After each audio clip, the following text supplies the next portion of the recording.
السلام عليكم. أهلا بكم في عالم التطبيقات.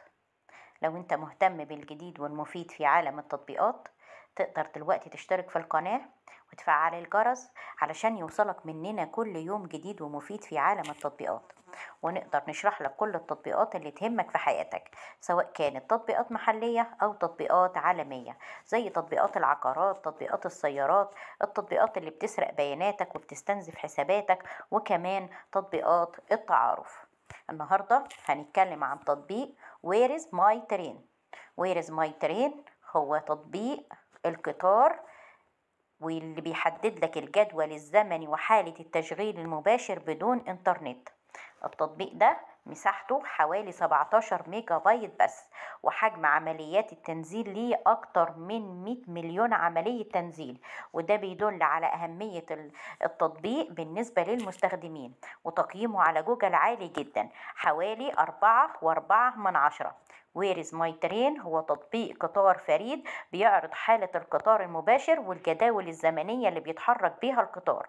تقدر تستخدم التطبيق ده من غير اتصال بالإنترنت أو تحديد نظام تحديد الموقع العالمي الGPS، وبيتميز بمميزات كتير زي إنذارات الواجهة وكمان عداد للسرعة. التطبيق ده بيحتوي على الجدول الزمني للسكك الحديدية، تقدر تعرف ميعاد القطارات في الهند. تقدر دلوقتي تحصل على جدوله وموقع القطارات ومحطات المترو كمان الموجودة في المدينة بتاعتك والوجهة القطار. تقدر دلوقتي تعثر على الموقع، تقدر تشارك موقع القطار الحالي مع أصدقائك وعيلتك عبر ميزة المشاركة، وتقدر تعرف الوقت المحدد للقطار الخاص بيك قبل حتى وصوله لمحطة القطار.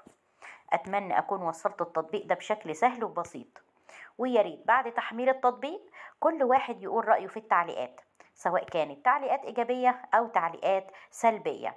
ولو انت شفت الفيديو ده بعد فترة ولقيت فيه أي تجديد أو تعديل أو تحديث تم على التطبيق، ياريت تبلغنا بيه علشان نقدر نعمل لك فيديو بالتطبيق الجديد ونوصله لك بشكل أسهل وأسرع وأفضل.